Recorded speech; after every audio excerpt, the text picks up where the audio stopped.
শীত মানে নানা রকম নানা পদের পিঠা। আর আপনি এবছর কোন পিঠা খেয়েছেন কমেন্টে জানাতে ভুলবেন না কিন্তু।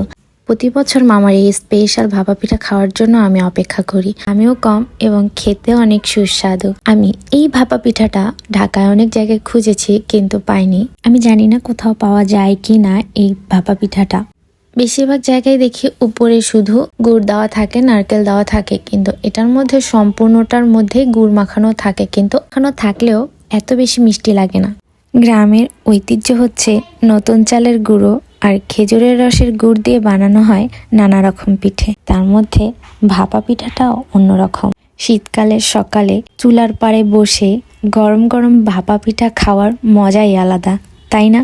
গ্রামের মতো শহরে পিঠা সেই রকম তৈরি হয় না, কিন্তু অন্য সব পিঠা না পেলেও ভাপা পিঠা আর চিতই পিঠা পাওয়া যায়, তাই না? মামা আবার নতুন করে ভাপা পিঠা তৈরি করার জন্য আবার নতুন করে প্রসেস করছে। প্রথমে আটা, গুড়, নারকেল দেওয়ার পরে সবগুলো একসাথে মাখিয়ে নিচ্ছে।